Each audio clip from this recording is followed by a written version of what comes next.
श्रोता प्रेमियों, मैं राम सागर शास्त्री आप लोगों के समक्ष रखने जा रहा हूँ एक प्रसंग, अंगद रावण संवाद। देखिए, बात उस समय की है जब भगवान राम ने समुद्र पर सेतु का निर्माण कराया और सेना सहित समुद्र के पार आ गए। 2-4 दिन व्यतीत होने के पश्चात उन्होंने मंत्रियों से पूछा कि हम लोग तो लंका के करीब आ गए हैं, परंतु रावण का कोई समाचार नहीं मिला। विभीषण जी बोल उठे, प्रभु, रावण डरने वाला नहीं है, वह भी बैठा हुआ मंत्रियों से परामर्श कर रहा होगा, इसलिए हमारी समझ में उसे युद्ध की तैयारी के लिए 2-4 दिनों की और मोहलत प्रदान की जाए। हनुमान जी मोहलत का प्रस्ताव सुनकर बोल उठे, 2-4 दिन की मोहलत की बात हमारे समझ से बाहर है, क्योंकि सीता जी को एक एक घड़ी वर्षों के समान व्यतीत हो रही है। हे प्रभु, आप हम बंदरों को आदेश दीजिए, हम वृक्षों और पत्थरों से रावण के दुर्ग को तोड़कर लंका में प्रलय मचा देंगे। फिर रावण या तो युद्ध करने के लिए आएगा या माता सीता को वापस कर जाएगा। सुग्रीव ने कहा, प्रभु, यह विचार तो अच्छा है, परंतु हमारी समझ में ये आता है कि पहले किसी दूत को भेजकर रावण को समझाने का प्रयास किया जाए। अगर रावण संधि कर लेता है तो फिर युद्ध करने की क्या आवश्यकता है, क्योंकि युद्ध का परिणाम अच्छा नहीं होता। कि फिर भी मेरी यह सम्मति है, निज दूत प्रथम भेजा जाए, जो बैरी के मन का बल का सारा ही भेद लगा लाए। संभव है शत्रु सुलह कर ले, तब तो विचार यह सुंदर है, इस कटने मरने से पहले उसको समझाना बेहतर है। इसलिए हनुमान जी को दूत बनाकर फिर से लंका भेजा जाए। आज सुग्रीव के ऐसे वचन सुनकर जामवंत जी कहने लगे, प्रभु, हमारी समझ में ये आता है कि हनुमान जी को फिर से लंका भेजना ठीक नहीं होगा, क्योंकि रावण मन में यही सोचेगा कि राम की सेना में एक ही दिलावर बंदर है, इसलिए बार बार वही आता है। इसलिए इस बार हनुमान को नहीं, अंगद को दूत बनाकर भेजा जाए कि मंत्र कहूँ निज मति अनुसारा, और दूत पठाई बाली कुमारा। आज जामवंत की ये सलाह सभी को अच्छी लगी। किन्हीं का मंत्र सबके मन भावा, अंगद सन का कृपा निधाना। नीक मंत्र सबके मन माना, अंगद सन का कृपा निधाना। भगवान राम अंगद से कहने लगे, हे वाली पुत्र अंगद, तुम बल बुद्धि और गुणों के धाम हो, मेरे काम के लिए तुम लंका को प्रस्थान करो। कि बाली तनय बुद्धि बल गुण धामा, और लंका जाहु तात मम कामा। हे अंगद, तुम परम चतुर हो, रावण से जाकर वही बातें करना जिससे हमारा काम बन जाए और रावण का कल्याण भी हो जाए। कि काजो हमार दासु हित होई, और रिपुसा न करे हु बत कही सोई। आज बाल इतने अंगद ने भगवान राम के चरणों में मस्तक झुकाया और निर्भय होकर लंका को प्रस्थान किया। कि बंदी चरण उर्धरि प्रभुताई, अंगद चले उस सब ही सिरुनाई। अब तो अंगद ने जैसे ही लंका में प्रवेश किया, उनकी भेंट रावण के पुत्र से हो गई। उसने अंगद का रास्ता रोककर कहा, खबरदार असभ्य वानर, तूने लंका के युवराज को प्रणाम नहीं किया, इस असभ्यता का दंड तुझे भोगना पड़ेगा। अंगद ने हंसकर कहा कि जो सारे भूमंडल का स्वामी है, मैं उसका दास हूँ, मेरे ऊपर तेरा कौन सा कर्जा है जो मैं तुझे प्रणाम करूं? अरे, मैं उस पिता की संतान हूँ जिसने तेरे पिता को 6 महीने बगल में दबाया था। नादान, आँख खोल कर देख, तेरे सामने ये बाल पुत्र अंगद खड़ा है। कि वह बोला बस मौन हो, मुंह को लगा लगाम, आज सामना हो गया, कभी सुना था नाम। रावण का पुत्र कहने लगा, बस मैं समझ गया, तुम उन वनवासी लड़कों का दूत है जो जंगल में मारे मारे घूमते हैं, जिनकी नारी लंका के बंदी गृह में कैद है। और तभी काट कर बात को बोले प्रभु के दूत, वाह वाह क्या बात है, चोर पिता के पूत। अंगद ने कहा, वाह चोर पिता के पुत्र वाह, अरे सीता जी को भिक्षुक बनकर चुराने वाला तुम्हारा पिता शेर कब से बन गया? किसी को चुराना भेड़ता नहीं होता। तारीफ तो तब थी जब संग्राम करके सीता को लाते। अब समय मेरा आ रहा है, हम संग्राम करके सीता माँ को ले जाएंगे। जिनकी प्रभुता से पानी पर पत्थर तैरने लगे, हम उन प्रभु के सेवक हैं। जिनका एक मामूली सा दास अक्षय कुमार को मारकर लंका में आग लगा गया, हम उनके सेवक हैं। जिनके मनोहर रूप पर तुम्हारी बुआ सुपर्णखा जी मोहित हो गई और उन्होंने उनसे अनुरोध किया कि हे स्वामी, मुझे अपनी दासी बनाकर अयोध्या को ले चलो। परंतु राम रघुवंशी हैं, कुमार्ग पर अपना पांव नहीं रखते। लक्ष्मण जी को क्रोध आया और उन्होंने तुम्हारी बुआ को नकली बूची बना दिया। अंगद के ऐसे वचन सुनकर रावण का पुत्र क्रोध से तिलमिला उठा। उसने अंगद पर अपने चरण का प्रहार करना चाहा। अंगद ने उसके पैर को पकड़ लिया और जमीन पर पटक दिया। रावण के पुत्र का प्राणांत हो गया। अब तो बचे खुशे राक्षस प्राणों को लेकर भाग खड़े हुए।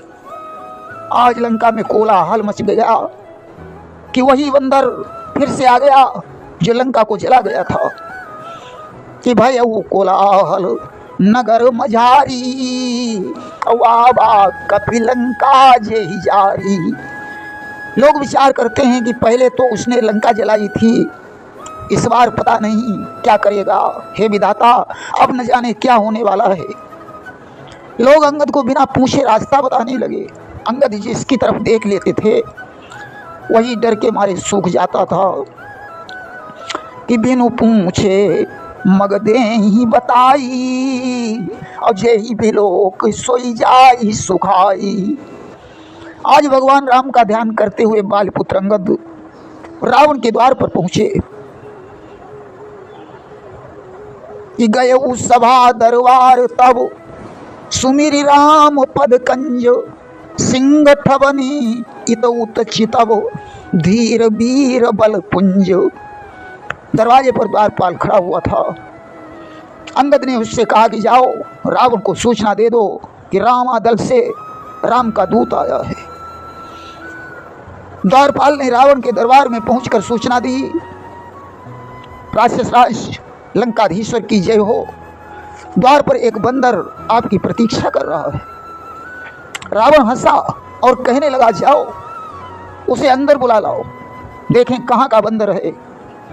कि सुना तभी हंसी बोला 10 सीसा, अवानहु बोली कहाँ कर कीसा। आज रावण की आज्ञा पाकर राक्षस दौड़ पड़े और अंगद से कहने लगे कि लंकाधीश्वर तुम्हें अंदर बुला रहे हैं। रावण सिंहासन पर विराजमान था। ऐसा मालूम पड़ता है मानो काला पहाड़ हो, उसकी भुजाएं वृक्षों के समान प्रतीत होती हैं और सिर पर्वत के शिखर के समान लगते हैं।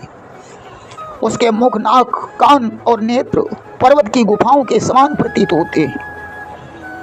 बालपुत्र अंगद बेझिझक रावण की सभा में पहुंचा। सभासद अंगद को देखते ही उठकर खड़े हो गए। देखिए, राक्षसों ने अंगद के भय से रावण के पुत्र की मृत्यु का समाचार रावण को नहीं बताया। जब सभासद अंगद को देखकर उठ खड़े हुए तो रावण को उन पर बहुत क्रोध आया। अंगद भगवान का स्मरण करके बैठ गए। रावण बोला, कौन तू, बतला अपना नाम, हुआ कहाँ से आगमन, क्या है मुझसे काम। रावण ने कहा कि हे बंदर, तू कौन है, कहाँ से आया है, तेरा नाम क्या है और यहाँ किस लिए आया है। अंगद ने कहा, महाराज आपने एक साथ 4 प्रश्न कर दिए, मैं आपके चारों सवालों का क्रम से उत्तर दे रहा हूँ, सुनो। कि हे महाराज राजाधिराज, मैं दूत राम रघुबर का हूँ, युवराज देश किष्किंधा का, सुत बाल राज बानर का हूँ। मैं किष्किंधा का युवराज बाल का पुत्र अंगद हूँ। आपकी हमारे पिता बाली से मित्रता रही है, इसलिए मैं आपसे मिलने के लिए आया हूँ और अवसर के योग्य कुछ बातें कहने सुनने के लिए आया हूँ। रावण ने कहा, तू जिनका नाम ले रहा है वे दोनों लोग हमारी समझ से बाहर हैं। मुझे याद ही नहीं बाल कौन था और राम कौन है। अंगद ने कहा, हो सकता है आप बाल को भूल चुके हों, क्योंकि पुरानी बात लोग अक्सर भूल जाते हैं। आप बाल की कांख में दबे रहे, यह घटना बहुत पुरानी है। खैर कोई बात नहीं, आप बाल को भूल गए, परंतु आप राम को कैसे भूल रहे हैं? क्योंकि आपकी बहन शूर्पणखा को नकटी मूछी रोज आप देखते हुए राम को भूल रहे हैं। ये बड़े आश्चर्य की बात है कि भगिनी श्री शूर्पणखा जी को प्रतिदिन 10 वदन देखते हैं, इसलिए अचंभा होता है उन राम को कैसे भूलते हैं। महाराज, अब आपको याद आ गया हो या नहीं कि राम कौन है, या मैं सीता के स्वयंवर की चर्चा सुनाऊं? अब तो रावण आग बबूला हो गया। उसने कहा, बस वानर बस, सचमुच तू बहुत बकवादी है। अरे जिसने तेरे पिता का हनन कर दिया तुम उसी का सेवक बन गया। हे कुल कलंकी, तुझे धिक्कार है। इससे तो अच्छा यही था कि तेरा पृथ्वी पर जन्म ही नहीं हुआ होता। अरे पितृघाती, तू मेरी शरण में आ जाता तो मैं तुझे सेनापति बना देता। अंगद ने कहा, महाराज, जिस राज्य में नारियों का हरण होता हो ऐसे राज्य में मैं सेनापति बनकर कैसे रह सकता हूँ? किन्नप अभिमान मोहवश किम्बा, अवहरी आनी हूँ सीता जगदम्बा। राज मद में पड़कर और मोहवश होकर तुमने जगत जननी सीता का हरण किया है। अगर अपनी भलाई चाहते हो तो राम के शरणागत बनकर सीता जी को वापस कर दो। भगवान राम बड़े दयालु हैं, वे तुम्हें क्षमा कर देंगे। अन्यथा सारी लंका में विभीषण के अलावा कोई तर्पण करने वाला भी नहीं बचेगा। रावण ने कहा, दोस्त, तू रावण की प्रभुता को नहीं जानता। अरे मैं राम की शरण में चला जाऊं, जिसे सारे देवता अपना मस्तक झुकाते हैं। अगर संधि की बात कर रहा है तो मेरी कुछ शर्तें हैं। सर्वप्रथम तो राम मेरे भाई विभीषण को मेरे पास भेज दें, इसके बाद समुद्र पर बने हुए पुल को तोड़ डालें, फिर हनुमान को मेरी सेवा में भेज दें और अपने मुंह में तिनका दबाकर मेरे चरणों पर अपना शीश रखकर अपने प्राणों की भीख मांगे, तो मैं जानकी को वापस कर दूंगा। अंगद ने कहा, महाराज, ये तो आसान बातें हैं, इन्हें तो पूरा कर दिया जाएगा, परंतु एक महाहानि हुई है, उसे पूरा करना बहुत कठिन है। रावण बोला, कौन सी हानि?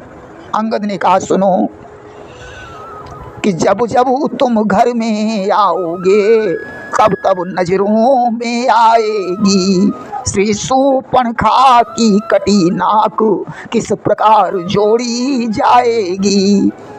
महाराज, शूर्पणखा की कटी हुई नाक राम से कैसे जोड़ी जा सकेगी?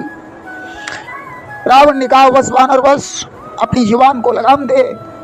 अरे लंकाधीश्वर से युद्ध करना कोई आसान बात नहीं है। नलनील सिर्फ पुल बनाना जानते हैं, सुग्रीव तो नदी के किनारे का वृक्ष है, जामवंत पर बुढ़ापा है, विभीषण भक्त है, वह तलवार उठाना नहीं जानता, तो सिर्फ बकवाद करना जानता है। मैं तो बलवान उस बंदर को समझता हूँ जो मेरी लंका को जलाकर चला गया। अंगद बोले, क्या क्या कहा महाराज? सचमुच उस बंदर ने लंका को जला दिया या आप झूठ बोल रहे हैं? रावण ने कहा, मैं झूठ क्यों बोलूँगा, ये बिल्कुल सच है। अंगद बोले, मैं समझ गया, उसे लंका जलाने की आज्ञा नहीं दी गई थी, परंतु उसने लंका जला दी। इसीलिए वह डर की वजह से सुग्रीव के पास नहीं गया और कहीं छुप गया, उसका कोई पता नहीं है। कि सत्य नगर कपि जारे बिनु प्रभु आय सुपाई, फिर न गयऊ सुग्रीव पहीं ते ही भय रहा लुकाई। रावण बोला क्या उसे लंका जलाने का आदेश नहीं था? अंगद बोले हाँ महाराज, उसे लंका जलाने का कोई आदेश नहीं था, परंतु उसे 4 काम सौंपे गए थे। नंबर 1 सीता का पता लगाना, नंबर 2 लंका को ढहाकर समुद्र में बहा देना, नंबर 3 सीता जी को कंधों पर बैठाकर रामादल में ले आना, और नंबर 4 रावण को बंदी बनाकर प्रभु के चरणों में गिराना। परंतु उसने एक भी काम पूरा नहीं किया, इसीलिए वह लौटकर सुग्रीव के पास नहीं गया। अब तो रावण शंकित हो गया। उसने विचार किया कहीं ऐसा न हो कि उस बंदर की 4 शर्तें ये बंदर पूरी कर डाले। इसलिए रावण क्रोध से भड़क उठा और अंगद से बोला, दुष्ट वानर, तू मुझे नहीं जानता, मेरा पुत्र इंद्रजीत है, परंतु मैं कालजीत हूँ। मैं ऐसा विस्तर हूँ जिसके काटने का मंत्र नहीं है। मैंने अपनी इन भुजाओं से कैलाश पर्वत को उठाया है। यम, इंद्र, कुबेर, वरुण मेरे बाणों से थर्राते हैं। सूर्यदेव और पवन देव मेरे इशारे पर चलते हैं। तीनों भुवनों में मेरे जैसा कोई पंडित नहीं है। मैंने अपने शीशों को काटकर भगवान शंकर की पूजा की है। अंगद कहने लगे, मैं समझ गया, आप बहुत प्रतापी हैं, परंतु महाराज मुझे ये तो बताइए कि संसार में रावण कितने हैं? कि कहू रावण रावण जग के थे, और मैं निज श्रवण सुने सुन जेते। मैंने ऐसा सुन रखा है कि एक रावण राजा बलि को जीतने के लिए पाताल में गया, जिसे बच्चों ने घुड़शाला में बांध रखा और उसके साथ क्रीड़ा करते रहे कि बलि है जीतन। एक गए पताला और राखे बांधी से सुना है साला, खेल ही बालक मार ही जाई, और दया लागी बलि दीन छुड़ाई। जब बच्चे उसे परेशान कर रहे थे तो बाल को दया आ गई, बलि को दया आ गई, उन्होंने उसे छोड़ दिया। एक रावण को सहसा बाहु ने देखा और दौड़कर उसे पकड़ लिया, तमाशा करने के लिए उसे घर ले आया। उसके 10 शीशों पर दीपक जलाए। पुलस्त को जब उसका समाचार मिला तो वे सहस्राबाहु से उसे छुड़ा लाए। अब एक बहोरी सहस भुज देखा, और धाई धरा झिमि जंतु विशेखा। कौतुक लागी भवन लई आवा, और सो पुलस्त मुनि जाई छुड़ावा। एक रावण की बात बताने में मुझे संकोच हो रहा है। वह तो 6 महीने हमारे पिता की बगल में दबा रहा। इनमें से आप कौन से रावण हैं? कि एक कहत मोहि सकुच यति, रहा बाल की काख। इन महु रावण तय कवन, सत्य बदहु तजिमाख। रावण कहने लगा, तू तपस्वी का दूत है, अपनी सीमा में रहकर बात कर। अरे मैं वो रावण हूँ जिसके चलने में पृथ्वी डगमगाती है। क्या तूने मेरे प्रताप के बारे में नहीं सुना? कि जा सुचलत डोलत इमि धरनी, और चढ़त महागज झिमि लघु तरनी। सोई रावण जग विदित प्रतापी, और सुने ही न श्रवण अलीक प्रतापी। अंगद कहने लगे, रावण जिन परशुराम ने 21 बार पृथ्वी को क्षत्रियों से विहीन कर दिया, उनका गर्व राम को देखते ही भाग गया। राम कोई साधारण बालक नहीं है। और जिन्होंने अशोक वन को उजाड़ कर तुम्हारे पुत्र अक्षय कुमार को मार डाला, लंका में आग लगा दी, उन हनुमान जी को तुम साधारण बंदर समझ रहे हो। श्री राम के बैरी को ब्रह्मा रुद्र भी नहीं बचा सकते। इसलिए उचित सलाह यही है, सीता जी को वापस कर दो, अन्यथा युद्ध में सारी लंका का विनाश हो जाएगा। किरण की चंडी चेतेगी तो या धरती शोणितमय होगी। जय और पराजय फिर होगी, पहले तो महाप्रलय होगी, बच्चे अनाथ हो जाएंगे, बहुएं विधवा हो जाएंगी, लाखों पुत्रों की माताएं घर घर कोहराम मचाएंगी। मैं सोचता हूँ कि आप हमारे पिता बाल के मित्र हैं, इसलिए ज़्यादा दिनों तक जीवित रहें, क्योंकि जब मैं आपको देख लेता हूँ तो मुझे याद हो आता है कि ये वही रावण हैं जो हमारे पिता बाल की बगल में दबे रहे। रावण कहने लगा, बंदर तू छोटी मुंह बड़ी बात कर रहा है। संधि तो कायर और भयातुर लोग करते हैं, सच्चे योद्धा सर कटाना जानते हैं, परंतु सर झुकाना नहीं जानते। कि कुंभकर्ण यश बंधु मम सुत प्रसिद्ध सक्रारी, मोर पराक्रम नहीं सुने हूँ जीते हूँ शराचर झारी। कुंभकर्ण जैसा मेरा भाई है, इंद्र को जीतने वाला मेघनाद मेरा पुत्र है, और मेरे बारे में तो तू जानता ही है कि मैंने संपूर्ण जड़ चेतन जगत को जीत लिया है। दिग्पाल मेरे घर में पानी भरते हैं और तू मेरे सामने तपस्वी राम की प्रशंसा कर रहा है। सज्जनों, अहंकार ही मनुष्य को लेकर डूब जाता है। 14 प्रकार के अभिमान बताए गए हैं, इनमें किसी भी प्रकार का अभिमान अच्छा नहीं है, क्योंकि अभिमान को मिटाना ही भगवान का काम है। कि संत शिष्य गुरु श्रेष्ठता, पुण्य तपस्या दान, आधिपत्य कुल रूप गुण, तन बल विद्या दान। कोई अच्छे संत का शिष्य बन गया उसे उसका अभिमान, किसी को अच्छा गुरु मिल गया उसे उस गुरु का अभिमान, किसी को अपनी पुण्य का अभिमान, किसी को तपस्या का अभिमान, किसी को अधिकार का अभिमान, किसी को कुल का अभिमान, किसी को अपने रूप का अभिमान, किसी को अपने गुणों का अभिमान, और किसी को शरीर के बल का अभिमान, किसी को विद्या का अभिमान, तो किसी को दान का अभिमान। यहाँ रावण को अपने आधिपत्य का अभिमान है। अंगद ने कहा, महाराज पतंगे मोह बस आग में जलते हैं, गधे बोझ ढोते हैं, परंतु वे सूरवीर नहीं होते। प्रभु श्री राम की आज्ञा नहीं है, अन्यथा मैं ही तुम्हारे घमंड को तोड़कर सीता को जबरदस्ती यहाँ से ले जाता, क्योंकि राम का कहना है कि सियार को मारने में सिंह का यश नहीं बढ़ता। अब तो रावण क्रोधित हो गया, उसने सभासदों से कहा कि इस दुष्ट बंदर को उठाकर समुद्र में फेंक दो। उस समय अंगद ने क्रोधित होकर अपनी भुजाओं को जमीन पर पटक दिया। अब तो पृथ्वी हिलने लगी, सभासद चकराकर जमीन पर गिर पड़े। कि डगमगा उठी इस पर धरती, चकराया माथ सभा भर का, लंका में हला चला आया, उड़ गया रंग लंकेश्वर का। रावण स्वयं सिंहासन से चकराकर जमीन पर गिर पड़ा, उसके 10 मुकुट बिखर गए। जब तक रावण ने उन मुकुटों को उठाया तब तक अंगद ने 4 मुकुट उठाकर रामादल की ओर फेंक दिए। उधर मुकुटों को आते हुए देखकर बंदर भाग खड़े हुए। उन्होंने सोचा कि मालूम पड़ता है उल्कापात हो रहा है।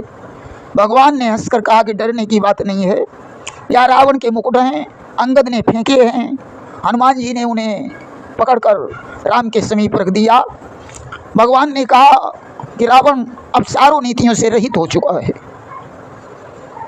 इधर अंगद ने कहा, रावण अब मैं तुझे राम का प्रताप दिखाना चाहता हूँ। मैं तपस्वी राम के प्रताप से अपना पैर पृथ्वी पर जमा रहा हूँ। मेरी शर्त है, अगर तेरा कोई वीर हमारे पैर को जमीन से हटा देगा तो रामचंद्र वापस अयोध्या को लौट जाएंगे और मैं सीता जी को हार जाऊंगा। इस समुझी राम प्रताप कपि कोपा, और सभा माझ पन करी पद रोपा। आज अंगद ने अपने पैर को पृथ्वी पर रोक दिया। अब तो इंद्रजीत जैसे करोड़ों योद्धा अंगद का पांव उठा रहे हैं, परंतु पैर उठाना तो दूर की बात है, उसे हिला तक नहीं पा रहे हैं। कि कोटिन मेघनाद सम सुबट उठे हर साई, झपटही टरई न कपि चरण, पुनि बैठही सिरनाई। रावण ने देखा कि पैर कोई नहीं उठा पा रहा है। रावण सिंहासन से उतरकर अंगद का पैर उठाने के लिए आगे बढ़ा। अंगद ने अपना पैर हटा लिया कि गाहत चरण कह बाली कुमारा और मम पद गए न तोर उबारा। अंगद ने कहा, रावण, मेरे पैरों पर पड़ने से तुम्हारा उद्धार नहीं हो सकता है, क्योंकि मैं तो एक दूत हूँ और दूत के पैर पकड़ने में तो आपको लज्जा आनी चाहिए। कि बोले सेवक के पाँव पर क्यों अपनी शान घटाते हो, क्यों नहीं पकड़ते राम चरण, उसमें क्यों लज्जा खाते हो। रावण आज लज्जित होकर सिंहासन पर बैठ गया। भगवान शंकर पार्वती जी से कहते हैं कि हे देवी, राम की भ्रकुटी विलास से विश्व की उत्पत्ति और विनाश होता है, उनके दूत का प्रण भला कैसे टल सकता है। अंगद ने राम के सुयश का बखान किया और उन्होंने रावण से ये भी कहा कि अब युद्ध भूमि में मैं तुम्हारी वीरता देखूंगा, मैं तुम्हें खेल ही खेल में मारूंगा। सभा में आने से पूर्व तुम्हारे पुत्र का वध मैंने ही किया है। देखिए, रावण को अभी तक ये बात मालूम नहीं हो पाई थी कि अंगद ने उसके पुत्र को मार डाला है, क्योंकि राक्षस अंगद से भयभीत थे। वे सोच रहे थे कि अगर हमने ये बात रावण को बताई तो अंगद हमें जान से मार डालेगा। आज पुत्र की मृत्यु का समाचार अंगद के मुंह से सुनकर रावण दुखी हो गया। परंतु अहंकारी व्यक्ति टूट सकता है किंतु झुक नहीं सकता। अंगद रामादल को लौट आए। उन्होंने भगवान राम को बताया कि प्रभु, रावण अहंकारी है, वह संधि करने को तैयार नहीं है। अब तो मजबूर होकर भगवान राम को युद्ध की तैयारी करनी पड़ी कि असुरों का रक्त उछलता है अपना ही नाश कराने को, छत्री की भुजा फड़कती है पृथ्वी का भार हटाने को। भगवान राम समझ गए कि अब तो युद्ध करना ही पड़ेगा, कि परिवर्तनशील जगत ही है तो संघर्षण होना ही है। राघव अब रोक नहीं सकता, लंका में रण होना ही है। प्रभु ने आज युद्ध करने के लिए सेना को अलर्ट कर दिया। युद्ध की तैयारी होने लगी। प्रेम से बोलिए सियावर रामचंद्र की जय।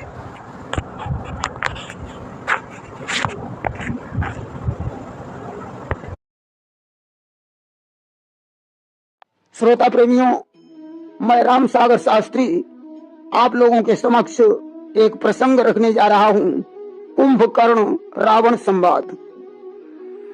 देखिए, मानस में कुंभकर्ण के लिए एक चौपाई आती है कि करई पान सोबई खटमासा और जागत हो तिहू पूर त्रासा।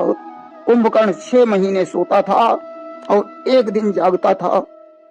जागने पर अनेकों भैंसों का आहार करके कई घट मदिरा पी जाता था।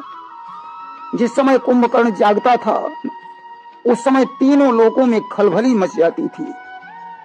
आज जिस समय संजीवनी बूटी के द्वारा लखनलाल को चेतना आ गई, यह समाचार जिस समय रावण ने सुना तो बड़ा दुखी हो गया कि व्याकुल कुंभ कर्ण पहियावा और विविध जतन करिता ही जगावा।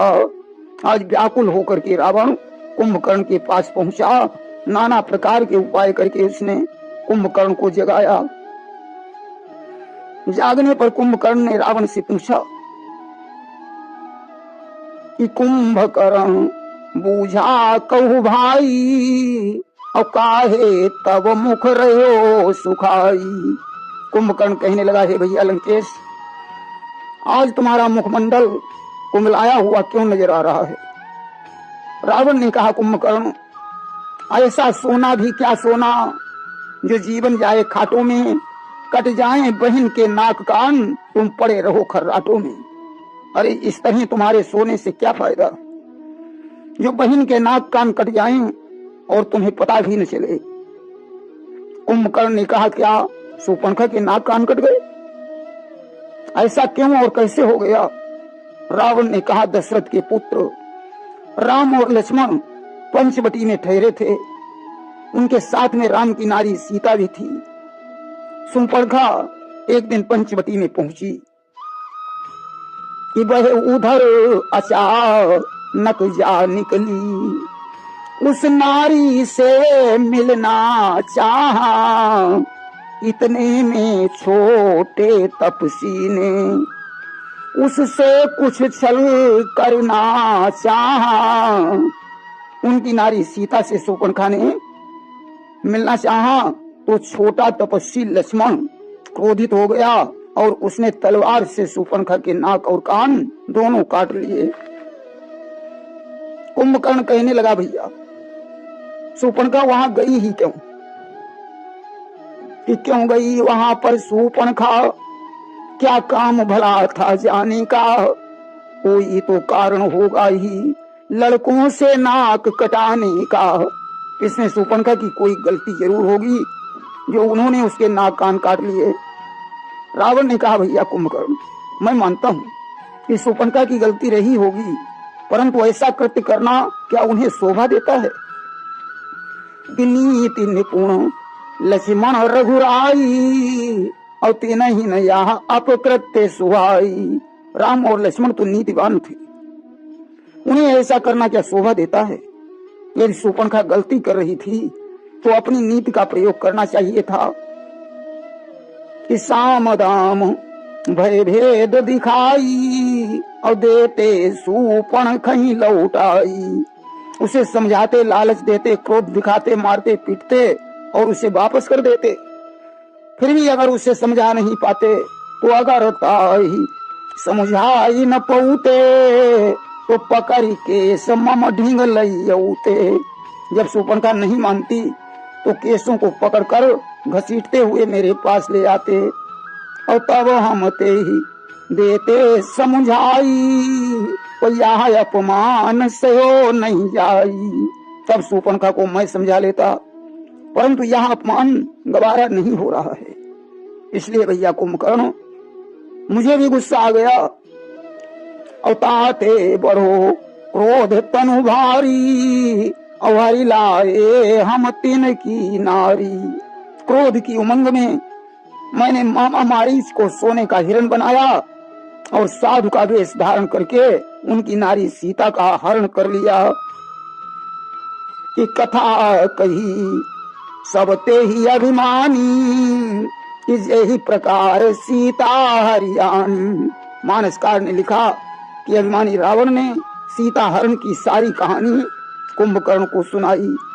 सुनकर कुंभकर्ण क्रोधित हो गया।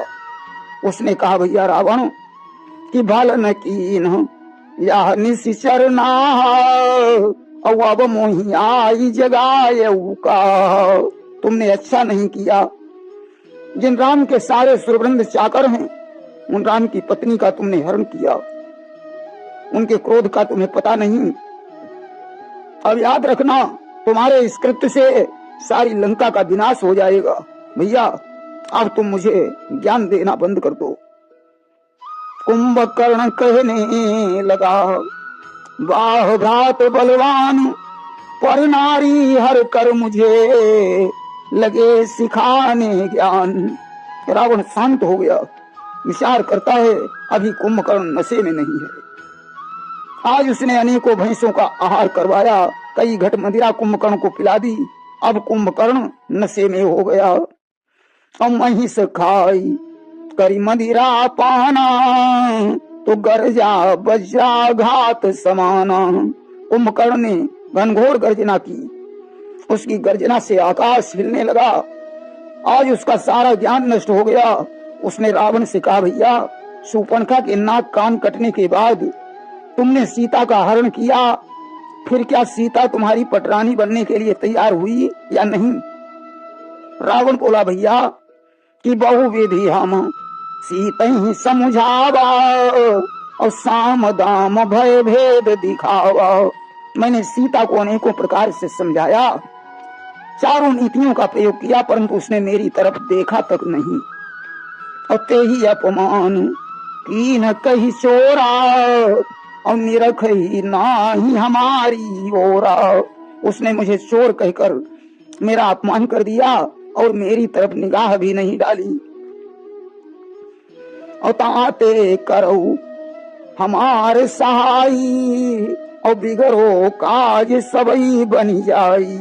इसलिए भैया कुंभकर्ण, तुम इस काम में मेरी सहायता करो जो बिगड़ा कार्य बन जाए। कुंभकर्ण ने कहा, भैया ऐसा करो कि तुम राम को रूप अनूप धरऊ और जाहु चले सिय के ढिंग भाई। और बरी हई निज अंकम तुम ही सिया अनुमान के आपन पति रघुराई। तुम राम का रूप बनाकर सीता के पास चले जाओ, सीता तुम्हें राम समझकर अपने हृदय से लगा लेगी। रावण ने कहा, भैया मैं ऐसा भी करके देख चुका हूँ कि हम सो जतन करी हारी गए पर किंचित नाही मिली सफलाई। और जब राम को रूप बनावत हूँ तब परतीय सूझी परत मोहिमाई। ऐसा करने पर भी मुझे सफलता प्राप्त नहीं हुई। जब मैं राम का रूप बनाता हूँ तो पराई स्त्री मुझे माता के समान प्रतीत होती है। कि राम रूप जब देखूं धारी तो परतीय सूझी परत महतारी। कुंभकर्ण ने कहा, भैया तुम चिंता मत करो, मैं राम और लक्ष्मण को आज ही युद्ध में समाप्त कर डालूंगा और सीता तुम्हारी पटरानी बन जाएगी। आज कुंभकर्ण सेना सहित युद्ध करने के लिए चला। राम को देखकर कुंभकर्ण को दया आ गई और कहने लगा कि यह नीलांबुज श्यामल शरीर रण मध्य उतरने योग्य नहीं। हे राम तुम्हारी मधुर मूर्ति सचमुच वध करने योग्य नहीं। हे राम तुम्हारे इस श्यामल शरीर पर मुझे दया आ रही है कि मैं तुम्हारा वध किस प्रकार करूं। राम ने कहा, कुंभकर्ण रणस्थल में दया दिखाना ही कायरता का प्रतीक है, अतः बातें बनाना छोड़ दो और युद्ध करो। कुंभकर्ण युद्ध करने लगा। राम ने पहले तो कुंभकर्ण के नाक और कान काट डाले, इसके बाद उसकी दोनों भुजाएं काट दी। और तब प्रभु को तीव्र सरलीना और धरते भिन्नता सुशिर कीना। इसके बाद भगवान राम ने तीव्र सर से उसका सिर धड़ से अलग कर दिया और रावण के आगे गिरा दिया। सिर को देखकर रावण विलाप करने लगा कि बहु विलाप दस कंधर करई और बंधु शीस पुनि पुनि उर धरई।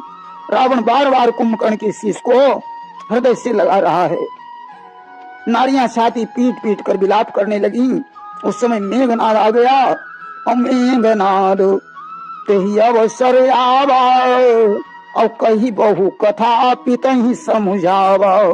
उसने अनेकों प्रकार से रावण को समझाया और कहा, पिताजी कल मेरी वीरता देखना, मैंने इष्ट देव से जो रथ प्राप्त किया है उसका करिश्मा अभी तुमने नहीं देखा।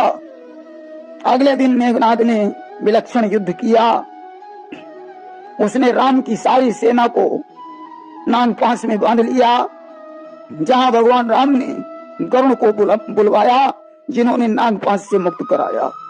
अतः मेघनाद लज्जित हो गया। प्रेम से बोलिए वृंदावन बिहारी लाल की जय। श्रोता प्रेमियों, मैं राम सागर शास्त्री आप लोगों के समक्ष रखने जा रहा हूं एक प्रसंग, रावण यज्ञ विध्वंस। देखिए, जिस समय मेघनाद लक्ष्मण के द्वारा युद्ध में मारा गया और सुलोचना उसके शीश के साथ सती हो गई, तब तो रावण रोष में भर गया। उसने विचार किया कि हमारे विनाश की जड़ सीता है, इसलिए आज मैं सीता को ही समाप्त कर दूंगा, सारा झंझट दूर हो जाएगा। आज तो उसने हाथ में तलवार उठाई और अशोक वाटिका के लिए प्रस्थान कर दिया। सीता जी राक्षसियों के बीच में बैठी हुई थी। रावण को क्रोधावेश में आते हुए देखकर वे भयभीत हो गईं। उसी समय रावण का मंत्री सुपार्श्व आ गया उसने कहा, महाराज दशानन, आप तो वेद विद्या में निपुण हैं, फिर आप एक स्त्री का वध कैसे कर सकते हैं? हम बचे खुचे सैनिकों को साथ में लेकर राम और लक्ष्मण से युद्ध करेंगे और उन्हें मारकर सीता को प्राप्त कर लेंगे। रावण के बात समझ में आ गई।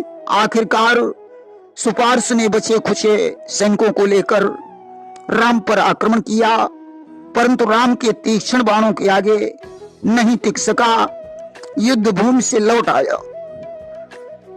अब रावण ने विचार किया कि मुझे गुरु शुक्राचार्य के पास चलना चाहिए, वही कोई विजय का उपाय बता सकते हैं। आज रावण शुक्राचार्य के पास पहुंचा, उन्हें नमस्कार करके कहने लगा, गुरुदेव, राम ने हमारे सभी राक्षसों का विनाश कर डाला है। आप जैसे महान गुरु के होते हुए भी हमारी पराजय हो रही है। भगवान अतिशीघ्र कोई उपाय बताइए, अन्यथा सारी लंका का विनाश हो जाएगा। शुक्राचार्य ने कहा, दशानन, किसी एकांत देश में अजेय यज्ञ का आयोजन करो। अगर यज्ञ निर्विघ्न पूर्ण हो गया तो उसमें से एक घोड़े सहित रथ, बाण सहित तरकस और एक धनुष निकलेगा। उन्हें पाकर तुम अजेय हो जाओगे। शुक्राचार्य ने रावण को मंत्र प्रदान किए और कहा, जाओ इन मंत्रों से तत्काल यज्ञ प्रारंभ करो। रावण ने महल में पहुंचकर एक गुफा तैयार करवाई, लंका के फाटक बंद करा दिए और यज्ञ प्रारंभ कर दिया। जब यज्ञ का धुआं आकाश में छाने लगा, उस समय विभीषण ने राम को संकेत किया, प्रभु देखिए, दशानन अजेय यज्ञ कर रहा है और यह यज्ञ निर्विघ्न संपन्न हो गया तो रावण को जीतना आसान नहीं होगा। इसलिए अतिशीघ्र वानर सेनापतियों को भेजकर उसका यज्ञ नष्ट करवा दीजिए। अस्तु राम ने आज अंगद और हनुमान को आज्ञा दी, जाओ अतिशीघ्र रावण का यज्ञ भी ध्वंस करो। अंगद और हनुमान ने 10 करोड़ वानरों को साथ में लेकर लंका में प्रवेश किया। द्वारपालों को मारकर यज्ञ स्थल में जाने का प्रयास किया, परंतु यज्ञ की गुफा समझ में नहीं आई। उस समय विभीषण की पत्नी शर्मा ने उन्हें संकेत कर दिया कि गुफा के मुंह में एक शिला लगी हुई है। आज अंगद ने पैर की ठोकर से शिला को चूर चूर कर दिया और कंदरा में प्रवेश किया। देखा रावण आंखें बंद किए हुए आसन लगाए बैठा है। बंदरों ने प्रवेश करके सेवकों को पीटना शुरू कर दिया। रखी हुई यज्ञ सामग्री उन्होंने यज्ञ कुंड में डाल दी। हनुमान जी ने रावण के हाथ से सुबह छीन लिया और 2-4 सुबह रावण की खोपड़ी पर मारे। बंदर उसके ऊपर लकड़ियों का प्रहार करने लगे, परंतु रावण ने विजय की कामना से अपनी आंखें नहीं खोली। अंगद दौड़कर अंतःपुर में पहुंचे और उन्होंने मंदोदरी की चोटी पकड़ी और रावण के पास ले आए और उसे भयभीत करने लगे। दूसरे बंदर रावण की अन्य पत्नियों को ले आए और उन्हें सताने लगे। आखिरकार मंदोदरी ने रावण से कहा, स्वामी तुम कितने निर्लज्ज हो, तुम्हारे सामने हमारी बेइज्जती हो रही है और तुम यज्ञ कर रहे हो। अरे जिसकी पत्नी को उसके शत्रु मार रहे हो, उसके जीने को धिक्कार है। अब तो मंदोदरी के वचनों को सुनकर रावण क्रोध में भर गया। आज उसने तलवार उठाई और कहने लगा, मंदोदरी को छोड़ दो, अन्यथा परिणाम अच्छा नहीं होगा। वानरों को अब मौका मिल गया। उन्होंने यज्ञ विध्वंस कर दिया और सभी वापस लौट आए। इधर रावण ने मंदोदरी को समझाया, प्रिय, सुख और दुख दैव के अधीन है, इसमें हमारा कोई दोष नहीं है। मंदोदरी तुम शोक मत करो, अब मैं राम के साथ युद्ध करूंगा। या तो उन्हें मार कर आऊंगा या मैं उनके हाथों से मारा जाऊंगा। यदि मैं युद्ध में मारा जाऊं तो तुम सीता को मारकर मेरे सबके साथ सती हो जाना। मंदोदरी ने कहा, स्वामी राम साक्षात परमात्मा है, उनकी सीता उन्हें वापस कर दो और लंका का राज्य विभीषण को समर्पित कर दो। और वन में चलकर तपस्या करो।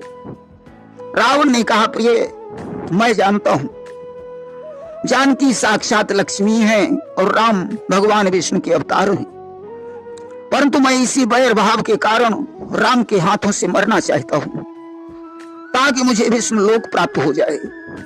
आज तो अब मैं संसार सागर को पार करके राम के सामने जाऊंगा और उनसे युद्ध करके परम धाम प्राप्त करूंगा।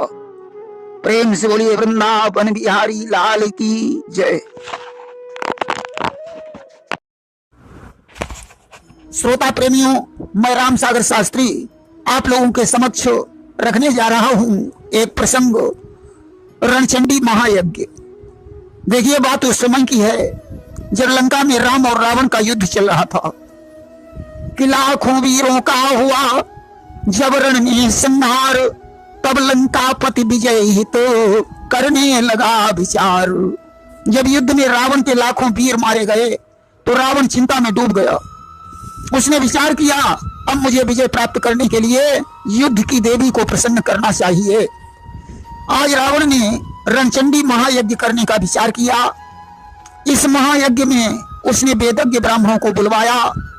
इधर एन के एन प्रकार से रणचंडी महायज्ञ की सूचना भगवान राम को प्राप्त हो गई। उन्होंने हनुमान को बुलाकर कहा, हनुमंतलाल, रावण रणचंडी महायज्ञ करने वाला है, यदि उसका यज्ञ सफल हो गया तो अपनी जीत होना असंभव है, इसलिए रावण का यज्ञ विध्वंस करने का तत्काल कोई उपाय करो। हनुमान ने कहा, प्रभु आप चिंता मत करो, मैं ब्राह्मण बनकर उसकी यज्ञ में जा रहा हूं, जैसे भी होगा मैं इस यज्ञ को विफल करने का प्रयास करूंगा। कि रणचंडी यज्ञ कराने को रावण ने ब्राह्मण बुलवाए, विध्वंस यज्ञ करने के हित हनुमान विप्र बनकर आए। आज हनुमान तेजस्वी ब्राह्मण बनकर उस यज्ञ में पहुंचे। उनके मुखमंडल के तेज को देखकर सभी ब्राह्मण प्रसन्न हो गए। हनुमान जी से कोई विशेष चर्चा भी नहीं हुई, और चर्चा होती भी कैसे। हनुमान जी तो ज्ञानियों में अग्रगण्य हैं। ज्ञान में कहा, ज्ञान में वहां कोई ब्राह्मण हनुमान की क्षमता ही नहीं कर सकता था। आज तो हनुमान जी जब यज्ञ का कार्य देखने लगे तो ब्राह्मणों ने प्रसन्न होकर हनुमान से कहा, विप्रदेव आप बड़े ज्ञानी ब्राह्मण हैं, हमसे कोई वरदान मांग लो। कि लग गए देखने यज्ञ कार्य, ब्राह्मण प्रसन्न हो गए सभी, मांग लो कोई वरदान विप्रो, हनुमत से यूं बोले हैं तभी। हनुमान ने कहा, ब्राह्मणों यज्ञ तो संसार की भलाई के लिए किया जाता है, जिसमें संसार को कष्ट पहुंचे वह यज्ञ किस काम का है। वेदों में यही कहा गया है कि सर्वे भवन्तु सुखिनः, सर्वे सन्तु निरामयाः, सर्वे भद्राणि पश्यन्तु मां कश्चित् दुख भाग भवेत्। सभी सुखी रहें, सभी निरोगी रहें, सभी का कल्याण हो, किसी को दुख न प्राप्त हो। इस रणचंडी महायज्ञ में आप लोगों ने जो संपुट रखा है उसमें से सिर्फ एक अक्षर बदलने का मुझे वरदान दीजिए। कि कपि बोले ना सोना चांदी, ना भूमि भवन चाहिए मुझे, संपुटित यज्ञ में एक अक्षर का परिवर्तन चाहिए मुझे। उस एक अक्षर के परिवर्तन में ही संसार का कल्याण हो सकता है। मैं अपने लिए कुछ नहीं मांग रहा हूं। ब्राह्मणों ने कहा, जाओ विप्रदेव, मैं एक अक्षर बदलने की तुम्हें आज्ञा दे रहा हूं। यज्ञ का संपुट मंत्र था, जय तुम देवी चामुंडे, जय भूतार्थ हारिणी, जय तुम सर्वगते देवी, काल रात्रि नमोस्तुते। हे देवी चामुंडा, तुम्हारी जय हो। हे प्राणियों के कष्टों को हरने वाली सर्वज्ञा देवी काल रात्रि, मैं तुम्हें प्रणाम करता हूं। हनुमान जी ने कहा, इस मंत्र में जहां हा अक्षर जुड़ा है उस हा अक्षर को निकालकर का अक्षर जोड़ दीजिए। कि हा अक्षर जोड़ा गया जहां का अक्षर वहां जोड़ दीजिए, भूतार्थ हारिणी के बदले भूतार्ति कारिणी कर दीजिए, अर्थात भूतार्ति हारिणी के बजाय भूतार्ति कारिणी कर दीजिए। देखिए, भूतार्ति हारिणी का मतलब होता है प्राणियों के कष्टों का हरण करने वाली, और भूतार्ति कारिणी का मतलब होता है प्राणियों को कष्ट पहुंचाने वाली। ब्राह्मण तो हनुमान को वरदान दे चुके थे, उन्होंने यहाँ अक्षर हटाकर उसमें का अक्षर जोड़ दिया। अब तो यज्ञ प्रारंभ हो गया। ब्राह्मण संपुट बोलने लगे कि जय तुम देवी चामुंडे, जय भूतार्ति कारिणी, जय तुम सर्वगते देवी, काल रात्रि नमोस्तुते। हे चामुंडा देवी, तुम्हारी जय हो। ये प्राणियों को कष्ट पहुंचाने वाली सर्वज्ञा देवी काल रात्रि, आपको प्रणाम है। अब तो यज्ञ का फल ही विपरीत हो गया। अब आप लोग विचार करें कि मंत्र में एक अक्षर की गलती से भी उल्टा फल प्राप्त हो सकता है। भागवत में प्रमाण मिलता है कि जिस समय देवराज इंद्र ने त्वष्टा के पुत्र विश्वरूप को मार डाला, तो त्वष्टा ने यज्ञ के द्वारा इंद्र को मारने वाला पुरुष उत्पन्न करने की चेष्टा की, परंतु मंत्र में उदात्त अनुदात्त में कमी आ गई और इंद्र को मारने वाले के बजाय इंद्र से मरने वाला पुरुष वृत्तासुर पैदा हो गया। देखिए, मंत्रों में बहुत बड़ी शक्ति है। वशिष्ठ जी ने तो मंत्र के बल से श्राद्ध देव मन की इला नाम की पुत्री को सुदुम्न नाम का पुत्र बना दिया। जब रावण ने शिव मंदिर में आकर्षण मंत्र का जाप किया था, तो पाताल में रहने वाले उसके पुत्र अहिरावण का चित्त डोल उठा कि मेरा पिता मुझे याद कर रहा है। तुलसीदास जी ने लिखा है कि मंत्र महामणि विषय ब्याल के, और मेटत कठिन कुंक भाल के। मंत्र के बल से सर्प के जहर को लोग नष्ट कर देते हैं, दुर्भाग्य को सौभाग्य में बदल देते हैं। इसलिए हमेशा ध्यान रखें, मंत्रों के मामले में वेदज्ञ ब्राह्मण का ही चुनाव करें, अन्यथा मंत्र गलत हो जाने पर कल्याण के बजाय आपका अकल्याण हो सकता है। देखिए, ब्राह्मणों की अनेकों उपजातियां हैं। कोई मिश्रा है, कोई तिवारी है, कोई भट्ट है, कोई जोशी है, कोई नागर है, कोई महापात्र है, तो कोई गोस्वामी है। देखिए, समस्त ब्राह्मण ऋषियों की संतान हैं। हर ब्राह्मण वेद का अधिकारी है।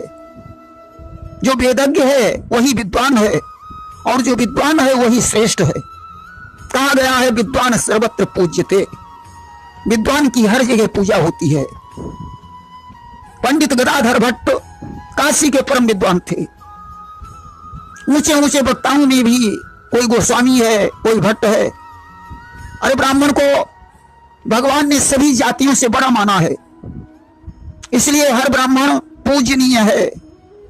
हमेशा ध्यान रखो, जो विद्वान है वही मंत्र का अधिकारी है।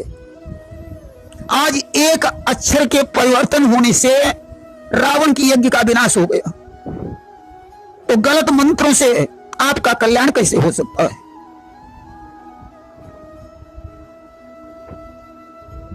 अब तो परिवर्तित अक्षर के द्वारा संपुटित यज्ञ होने लगा। देखिए, ब्राह्मणों ने हनुमान के विचार को स्वीकार कर लिया और उसी आधार पर संपुटित यज्ञ प्रारंभ हो गया। कि विप्रवृंद ने कर लिया यह विचार स्वीकार, महायज्ञ होने लगा संपुट के अनुसार। उस एक अक्षर के परिवर्तन ने महायज्ञ के फल को उल्टा कर दिया। रावण को इस युद्ध में थी विजय की आस, परंतु इस यज्ञ से हो गया उसका विनाश। धन्य है पवन पुत्र हनुमान को, हारण से कारण किया करनी यज्ञ विनाश। वापस आए लौट कपि रामचंद्र के पास। आज यज्ञ को इस तरीके से विध्वंस करवा के हनुमान रामादल को लौटाए। भगवान राम हनुमान की प्रशंसा करने लगे, रामचंद्र करने लगे हनुमत का यश गान। बोले सचमुच वीर तुम हो बल बुद्धि निधान। भगवान ने कहा, हनुमान आप बड़े बुद्धिमान हैं, लंका का ये सारा युद्ध तुम्हारे ही बल पर चल रहा है। कि लंका का यह संपूर्ण युद्ध है तात तुम्हारे ही बल पर, डंका बज रहा आज मेरा कपिनाथ तुम्हारे ही बल पर। आज अगर रामचंद्र का डंका बज रहा है तो सिर्फ तुम्हारे ही बल पर बज रहा है। ऐसा कहकर भगवान ने हनुमान को हृदय से लगा लिया। आज गगन मंडल से देवगण फूलों की वर्षा करने लगे कि हनुमत को श्री राम ने छाती लिया लगाए, नभमंडल से देवगण रहे फूल बरसाए। आज चारों तरफ भगवान राम के सहित हनुमंत लाल की जय जयकार होने लगी कि जय कपिवर जय विश्वपति जय प्रभु जगदाधार। रामादल में छा गई चहुदिस जय जयकार। प्रेम से बोलिए सियावर रामचंद्र की जय। श्रोता प्रेमियों, मैं राम सागर शास्त्री आप लोगों के समक्ष रखने जा रहा हूं अहिरावण वध। एक बार रावण के यहाँ एक ऐसे बालक ने जन्म लिया जिसके शरीर में 20 सर्प लिपटे हुए थे कि 20 सर्प युत प्रगटे बालक, रावण कहे उताही कुल घालक। रावण ने उसे कुलघाती समझकर एक अनुचर को बुलाया और कहा इस बच्चे को ले जाकर किसी निर्जन भूमि में गड्ढा खोदकर गड़ा दीजिए। कि निज अनुचर सन भूमि खुदाई, अहुई निर्मम ते ही दीन गड़ाई। आज तो अनुचर ने उस बच्चे को ले जाकर निर्जन भूमि में गड़ा दिया। अनुचर उसे गड़ाकर वापस लौट आया। दैव योग से सिंहिका नाम की राक्षसी उस जगह पर पहुंच गई कि ताहा सिंहिका निश्चरी आई, और बालक खोद भवन महलाई। सिंहिका उस बच्चे को खोदकर अपने घर ले आई और उसका पालन पोषण करने लगी। उसने गुरु शुक्राचार्य से निवेदन किया कि इस बच्चे का नामकरण कर दीजिए। शुक्राचार्य ने सर्पों को लिपटे हुए देखकर उसका नाम अहिरावण रख दिया कि शुक्र ने नाम शोधिते ही राखा, और वही निहारी अहिरावण भाखा। धीरे धीरे जब अहिरावण कुछ बड़ा हुआ तब राहु की माता सिंहिका ने उसके चरित्र का वर्णन किया कि पाली पोसी जब भय सयाना, राहु मातु तब चरित बखाना। अपने पिता रावण के व्यवहार को सुनकर अहिरावण बहुत क्रोधित हुआ। उसने कहा मेरे पिता ने मेरा अपमान किया है, अब मैं ऐसी शक्ति अर्जित करूंगा जिससे हमारे पिता को भी हमारे आगे झुकना पड़ेगा। कि पितु व्यवहार सुना जब काना, वही रावण मन माह खिसियाना। आज उसने वितल लोक को प्रस्थान कर दिया। वितल लोक में जाकर उसने एक सुंदर मंदिर देखा। अस्तु उसी कामदा माता के मंदिर में बैठकर वह तपस्या करने लगा कि वितल लोक तत्काल सिधावा, मंदिर जहाँ एक परम सुहावा। उसे तपस्या करते हुए 24,000 वर्ष व्यतीत हो गए। तब माता कामदा उसके सामने प्रकट हो गई कि 24 सास वर्ष तप कीन्हा, तब कामदा दर्शते ही दीन्हा। माता का कामदा ने अहिरावण से कहा पुत्र मैं तुम पर प्रसन्न हूं, मुझसे कोई वरदान मांग लीजिए। अहिरावण ने कहा हे माता अगर आप हम पर प्रसन्न हैं तो मुझे अजय होने का वरदान दीजिए। कि मांगो मांगो वर कहे बखानी, और करहु अजय ते ही कहा बखानी। मेरे पिता ने मेरा बहुत बड़ा अपमान किया है, इसलिए वे भी हमारी शरण में आ जाएं। कि पितु अपमान कीन मम भारी, और सो शरणागत होई हमारी। माता कामदा ने एवं मस्तु कहा और उनकी मूर्ति अंतर ध्यान हो गई। एवं मस्तु कामदाब खाना, मूर्ति भई सो अंतर ध्याना। अब तो रावण 15 वर्ष का हो गया। वह नाना प्रकार के उपद्रव करने लगा कि वर्ष 15 बीते जबहि, कर्ण उपद्रव लाग्यो तबहि। उस नगर में दरबीकर नाम का एक राजा रहता था। यह उनके राज्य से पकड़ पकड़ कर भैंसें और बकरे बकरियों को खा जाता था। किते ही पूरे राह दरबीकर राजा, और करियार बहु कीन यकाजा। महिष जा बहु भक्षण करे, और तब राजा अपने मन डरे। अब तो दरबीकर उसके इस कृत्य से परेशान हो गए। उन्होंने अहिरावण के साथ युद्ध किया, परंतु परास्त हो गए। अहिरावण ने उन्हें युद्ध में बंदी बना लिया। तब तो परास्त होकर दरबीकर ने अपनी पुत्री का विवाह उसके साथ कर दिया कि कीन युद्ध नहीं जय श्री पाई, हुई परास्त ते ही सुता गहाई।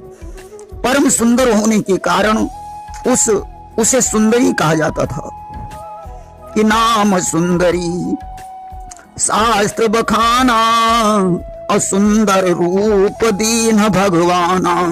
स्त्री को पाकर रावण ने मंदिर के निकट 9 योजन विस्तार का एक नगर बनाया कि मंदिर तट ते ही नगर बनावा, 9 योजन विस्तार सुहावा। और उस नगर का राजा बन गया। देखिए, रावण को देवी ने ऐसा वरदान दिया था कि युद्ध में तुम्हें कोई परास्त नहीं कर पाएगा, परंतु तुमने अगर छल से कोई चोरी की तो फिर तुम्हें कोई नहीं बचा पाएगा। कि वरदान मिल चुका था इसको, तुझको न हराएगा कोई, पर छल से तूने चोरी की तो फिर न बचाएगा कोई। जिस समय मेघनाद लक्ष्मण के हाथों से मारा गया और सुलोचना सती हो गई, उस समय रावण को अहिरावण की याद आई। आज तो वह शंकर जी के मंदिर में जाकर आकर्षण मंत्र का जाप करने लगा कि मंत्राकर्षण जप 10 भाला, और वही रावण चित डोल पताला। आकर्षण मंत्र की शक्ति से रावण का चित्त पाताल में डोल उठा। उसे आभास हो गया कि मेरा पिता रावण मुझे याद कर रहा है। आज रावण उसी जगह पहुंचा जहां शिव मंदिर में रावण बैठा हुआ था कि चले वो बहुरी सोआय उताहबा, और शिव मंडप रावण राजा। आज उसने अपने पिता के चरणों में प्रणाम किया। रावण ने आशीर्वाद देकर उसे अपने पास बैठा लिया कि निश्चरपति शीस ते ही नायो, और कर गई निज आसन बैठायो। इसके बाद रावण ने सारी करुण कथा अहिरावण को सुनाई। अहिरावण ने कहा, पिताजी, यद्यपि यह मेरे लिए उचित नहीं है, फिर भी मैं राम और लक्ष्मण का हरण करके पाताल लोक में ले जाकर देवी की भेंट चढ़ा दूंगा। कि यद्यपि न योग मोहि यस बाता, और तदपि हरहूं तब लगी 2 भ्राता। लई पताल देवी बलि दई हूं, और यस पूर्ण निश्चर कुल लई हूं। आज उसने माया के बल से अंधेरी रात कर दी और विभीषण का रूप धारण किया।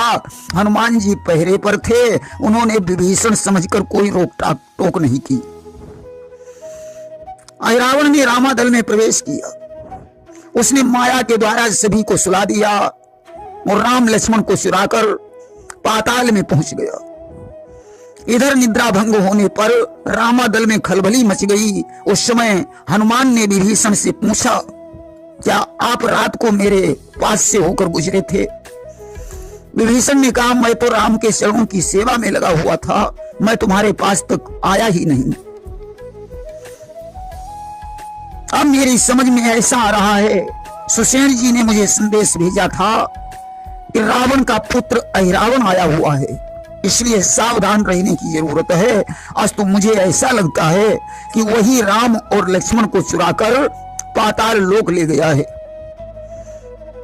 जामवंत ने कहा, हनुमान तुम अतिशीघ्र पाताल लोक को प्रस्थान करो और अहिरावण को मारकर राम और लक्ष्मण को ले आओ। हनुमान ने तत्काल प्रस्थान कर दिया और अहिरावण के नगर में पहुंचे। देखा दरवाजे पर मकरध्वज खड़ा है। उसने हनुमान को रोककर कहा, अंदर जाना मना है। हनुमान ने कहा, भाई तुम कौन हो? उसने कहा, मैं हनुमान का पुत्र मकरध्वज हूं, इस दरवाजे का पहरेदार हूं। हनुमान ने कहा, मैं तो बाल ब्रह्मचारी हूं, फिर तुम्हारा जन्म कैसे हो गया? मकरध्वज ने कहा, क्या आप वही हनुमान हैं जिन्होंने लंका जलाई थी? हनुमान ने कहा, हाँ मैं वही हनुमान हूं। मकरध्वज ने कहा, जब आपने लंका जलाकर समुद्र में अपनी पूंछ बुझाई थी, उस समय तुम्हारे पसीने की बूंद मछली निकल गई और वह गर्भवती हो गई, जिससे हमारा जन्म हो गया। इसीलिए तो मुझे मकरध्वज कहते हैं। हनुमान जी हंसे, बड़ी अजीब बात है, तुम इतनी जल्दी जवान भी हो गए। मकरध्वज ने कहा, अहिरावण को देवी की सिद्धि प्राप्त है, मैं उन्हीं की छत्र छाया में रहता हूं, यह सब देवी का चमत्कार है। पिताजी अब तो मैं असमंजस में पड़ गया कि स्वामी का है आदेश उधर, आदर इस ओर पिता का है, असमंजस में है मकरध्वज, या सोच रहा करना क्या है। उसने कहा, पिताजी इस समय मेरा क्या कर्तव्य है? हनुमान ने कहा, पुत्र मैं अहिरावण को मारकर राम और लक्ष्मण को ले जाऊंगा और तुम्हारा कर्तव्य है स्वामी की आज्ञा का पालन करना, इसलिए तुम हमारे साथ मल्ल युद्ध करो। यदि मैं जीत जाऊं तो फिर तुम्हारा कोई दोष नहीं रहेगा। आज दोनों में मल्ल युद्ध होने लगा कि पिता पुत्र ही का हुआ सामना है, प्रकृति में नया आज बानक बना है। चुरा कर उधर प्रभु को निश्चर हिलाया, छुड़ाने इधर राम का दूत आया, वही जीतेगा अब जिसे जीतना है, प्रकृति में नया आज बानक बना है। आज मकरध्वज को हनुमान ने पृथ्वी पर गिरा दिया और वहीं बांधकर नगर में प्रवेश कर दिया। जाकर देखा देवी पूजा की धूम मची हुई है। हनुमान ने सूक्ष्म रूप बनाया और एक फूल में छुप गए। अहिरावण ने वह फूल देवी के ऊपर चढ़ा दिया। हनुमान ने जगदम्बा से प्रार्थना की, हे मां मुझे क्षमा करना जो मैं तुम्हारे शीश पर चढ़कर बैठा हूं। अरे मैं तो आपका बच्चा हूं। बच्चा तो कभी गोद में खेलता है, कभी शीश पर बैठ जाता है।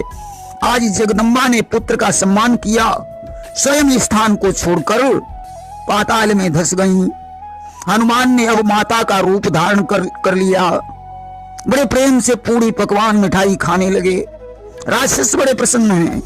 आज तो देवी साक्षात प्रकट हो गई हैं। अब रावण ने राम लक्ष्मण को गर्दन झुकाने को कहा। लक्ष्मण क्रोधित हो गए।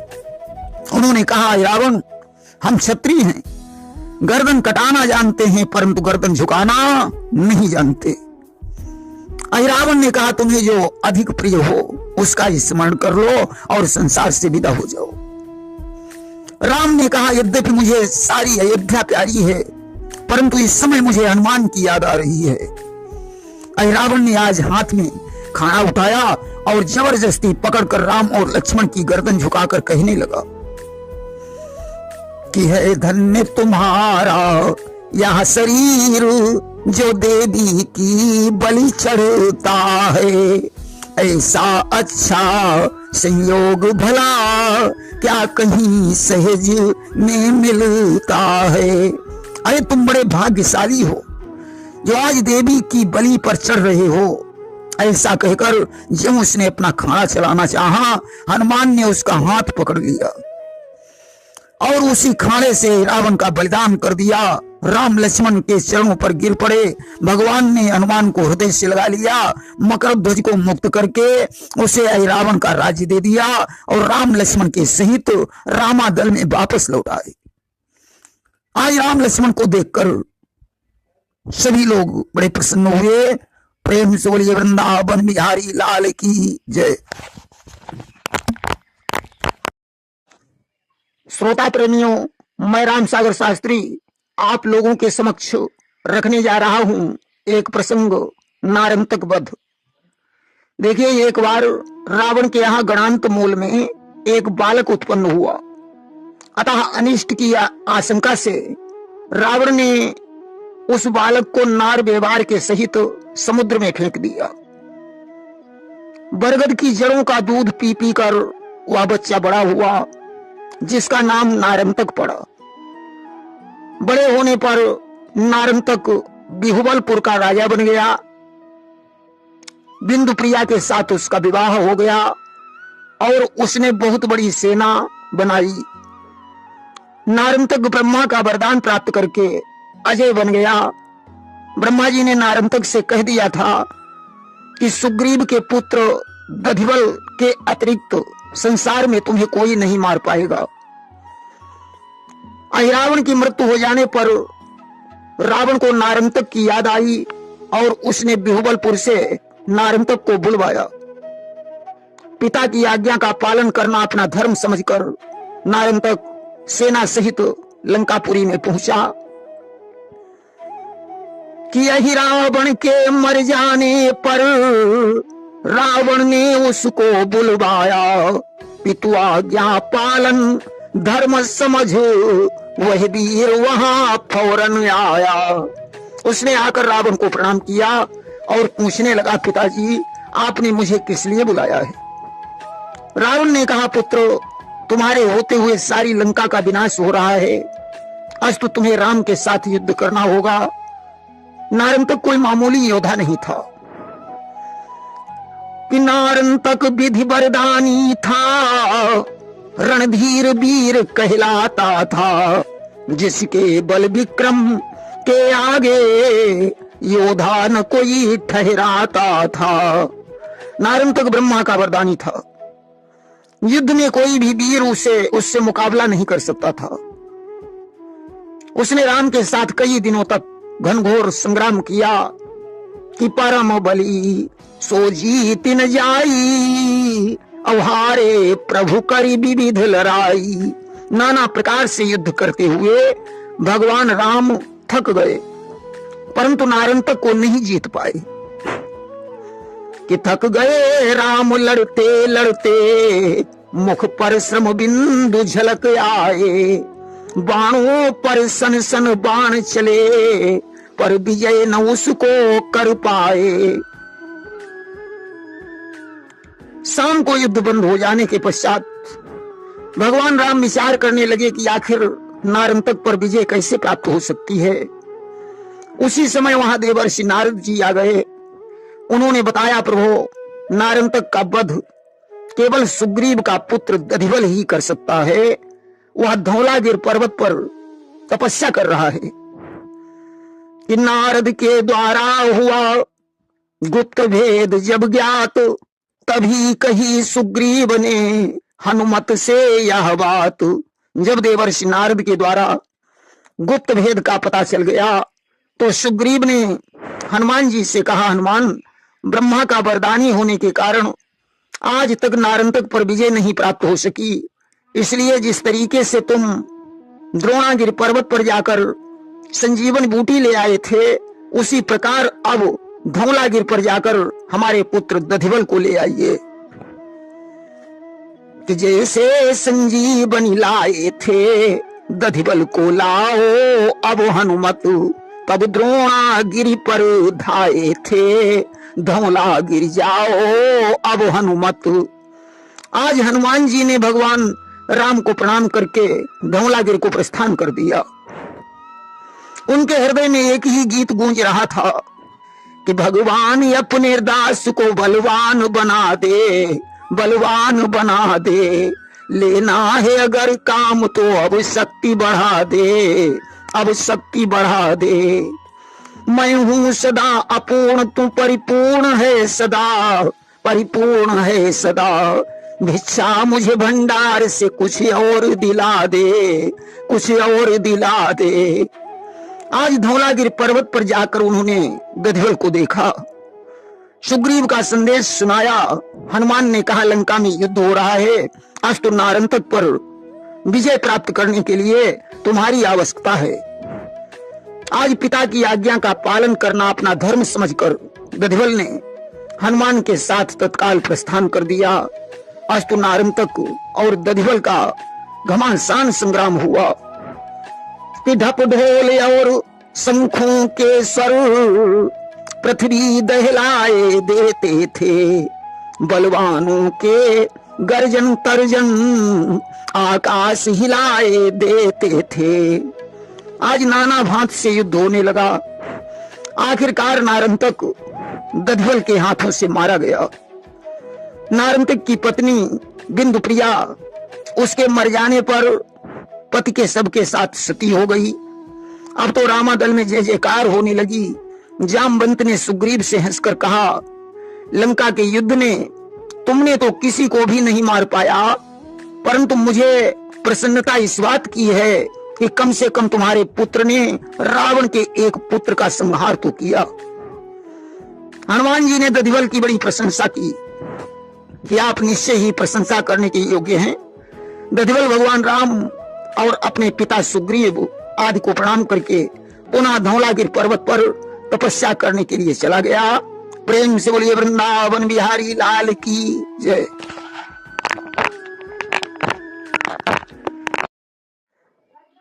श्रोता प्रेमियों, मैं राम सागर शास्त्री आप लोगों के समक्ष रखने जा रहा हूं राम रावण युद्ध। कुंभकर्ण घननाद का जब हो चुका संहार, रावण लड़ने को स्वयं तभी हुआ तैयार।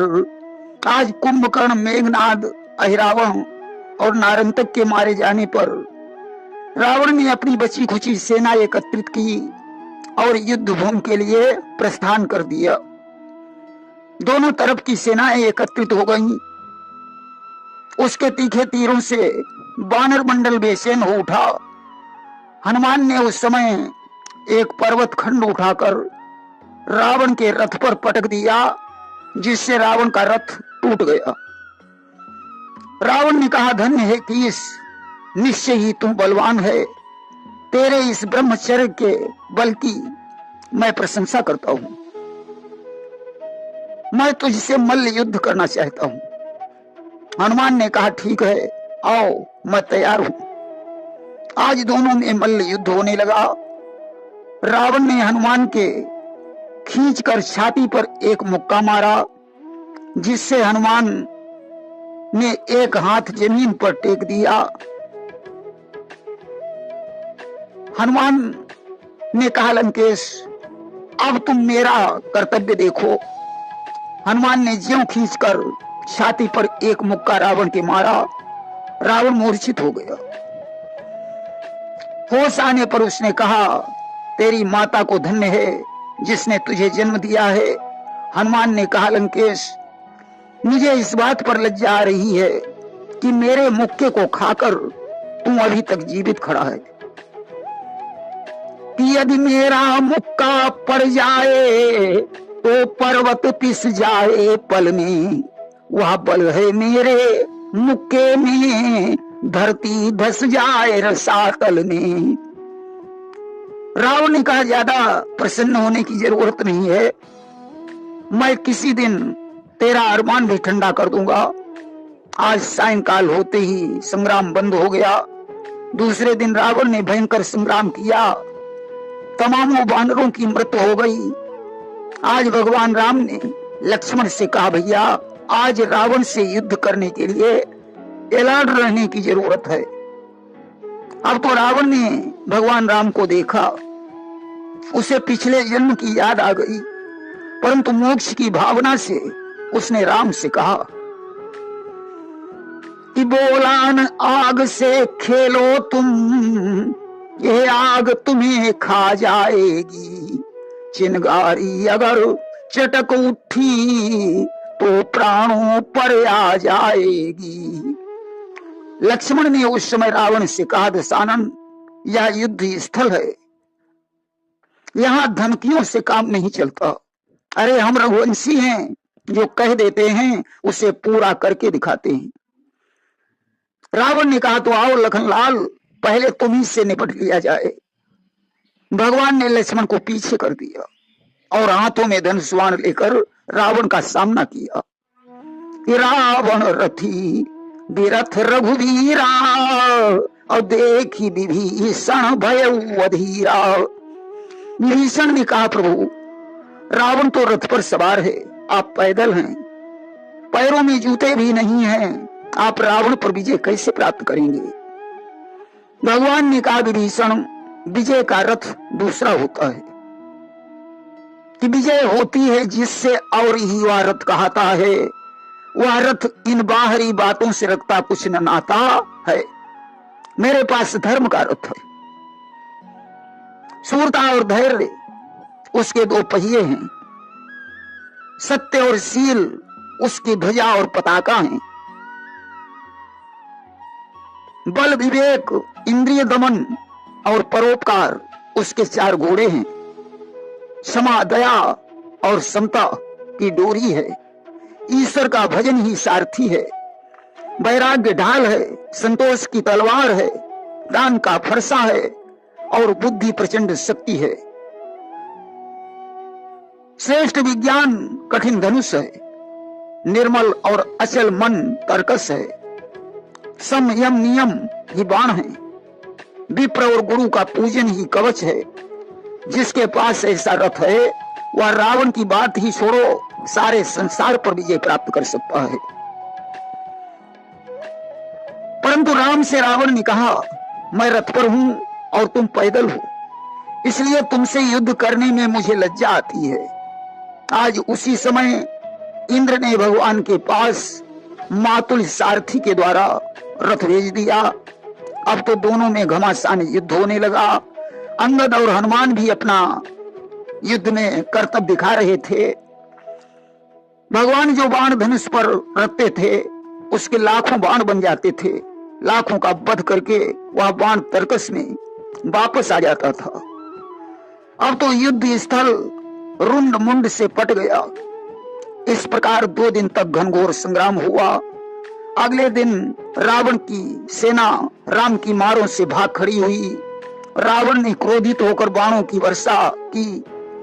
सुग्रीव, नील, नल, अंगद आदि को पीड़ित कर दिया और इसने लक्ष्मण पर शक्ति बाण का प्रयोग कर दिया। लक्ष्मण मूर्छित हो गए। भगवान राम लक्ष्मण को जगाने लगे। आज उन्होंने कहा, अगर मैंने जीवन में कभी अनीति नहीं की हो तो मेरा भाई मूर्छा से मुक्त हो जाए। लक्ष्मण ने आज जागते ही अपना धनुष बाण उठाया और रावण पर बाण का संधान कर दिया। घोड़ों समेत सारथी जूझ गया और रथ के टुकड़े टुकड़े हो गए। रावण पृथ्वी पर गिर गया, उसे मूर्छा आ गई। वानर रावण का वध करने के लिए दौड़ पड़े। भगवान राम आगे बढ़े। उन्होंने बंदरों से कहा कि आगे बढ़ कहा उच्च स्वर में, शोभा देता यह कर्म नहीं, मूर्छित बैरी का वध करना है सूरवीर का धर्म नहीं। राम ने कहा, नहीं, मूर्छित शत्रु पर वार करना धर्म के विरुद्ध है। उसी समय कुछ निशाचरों ने रावण को उठाया और लंकापुरी में पहुंचा दिया। रावण का उपचार होने लगा। आधी रात को उसे होश आया। उसने देखा मंदोदरी चरणों को दबा रही है। रावण ने कहा, मैं तो राम के साथ युद्ध कर रहा था, यहाँ कैसे पहुंचा? मंदोदरी ने सारी कहानी बताई। रावण ने कहा, मूर्खों ने मुझे यहाँ लाकर बहुत बुरा किया। अगर मैं मूर्छित था तो होश भी आ जाता, या तो मैं उन्हें मार डालता या युद्ध में मारा जाता। मंदोदरी ने कहा, स्वामी अब भी हमारी बात मान जाओ, सीता जी को वापस कर दो, राम से युद्ध मत करो। कि बढ़ाओ न रार पिया, तुम उनसे रन में जगाओ न सोते हुए सिंहों को वन में, कि उनमें है वीर तारण धर्म पे भिड़ जाने की, तुम्हें है हीनता पर नारी को चुराने की, पल्ला हल्का है जिधर जैन उधर आने की, इसलिए बात बनी रहने दो घराने की, इसलिए बात बनी रहने दो घराने की, कि लगाओ न कांटों की बाढ़ इस भवन में, जगाओ न सोते हुए सिंहों को वन में, बढ़ाओ न रार पिया तुम उनसे रन में। रावण उठकर खड़ा हो गया। उसने कहा, मूर्ख स्त्री मुझे उपदेश दे रही है। अरे मैं लंकाधीश्वर रावण हूं, काल से भी नहीं डरता। आज सवेरा होते ही रावण युद्ध के लिए चल पड़ा। बाणों से अंधकार छा गया। इस प्रकार राम और रावण के बीच कई दिनों तक युद्ध हुआ। एक दिन भगवान राम को क्रोध आ गया और उन्होंने उसके 10 शीश और 20 भुजाएं काट डाली, परंतु उसके नए सिर और नई भुजाएं निकल आई कि पुनि पुनि प्रभु काटत भुज शीसा, अवति कौतुकी कौशलाधीसा। राम बार बार उसके शीशों को काटते हैं, परंतु शीश नए निकल आते हैं। भगवान राम काटते काटते थक गए। उस समय उन्होंने विभीषण की तरफ देखा। विभीषण भगवान राम के भाव को समझ गए, परंतु विचार करते हैं, भला है बुरा है जैसा भी है, आखिर तो मेरा भाई है, इसलिए मैं राम को भेद नहीं बताऊंगा। उधर रावण ने विचार किया, कहीं ऐसा न हो विभीषण राम को भेद बता दे, इसलिए उसने विभीषण पर शक्ति बाण का प्रहार कर दिया। भगवान राम बीच में आ गए। बाण चरण छूकर ब्रह्मलोक को चला गया। अब विभीषण ने सोचा कि चलो भेद बता ही दिया जाए, इसी में भला है, अन्यथा यह दुष्ट मुझे भी मार डालेगा। उन्होंने राम से कह दिया कि नाभि कुंड अमृत वसिया के, और नाथ जियत रावण बलता के। इसकी नाभि में अमृत है। अस्तु राम ने आज एक साथ 31 बाणों का संधान किया, जिससे 20 बाणों से 20 भुजाएं कट गईं। 10 बाणों ने 10 शीश काट दिए। अग्निबाण ने नाभि का अमृत कुंड सुखा दिया और रावण मारा गया। वहीं शास्त्रों में ऐसा भी कहा गया है कि राम ने उसका एक शीश 2 भुजाएं छोड़ दी थी। रावण आहत होकर गिर पड़ा और उसने राम से कहा, हे राम मारने में मुझको गौरव न तुम्हें कुछ प्राप्त हुआ, यारन था भाई भाई का जो ऐसे आज समाप्त हुआ। अगर विभीषण आपको भेद नहीं बताता तो आप मुझे कभी नहीं मार पाते। राम ने रावण से कहा, आप नीति विशारद हैं, मुझे कुछ नीति सिखा दीजिए। रावण ने कहा, अपना धनुष बाण लाइए। राम ने दे दिया। रावण ने धनुष पर बाण चढ़ाया और बोला, अगर मैं चाहूं तो तुम्हें अभी मार सकता हूं। नीति ये कहती है कि अपने हाथ का हथियार कभी किसी को नहीं देना चाहिए। दूसरी बात, भला काम जितना जल्दी हो सके उसे कर डालना चाहिए। बुरे काम को जितना भी बने टालते रहना चाहिए। मैं स्वर्ग तक जाने के लिए सीढ़ी बनाना चाहता था, परंतु मैंने उस काम को छोड़कर सीता का हरण पहले कर डाला, इसलिए मेरे जैसे पापी का मरना ही उचित है। हे राम, मुझे शीघ्र मार डालो। उसी समय राम ने बाण छोड़कर उसका अंतिम शीश भी काट दिया। रावण का प्राणांत हो गया।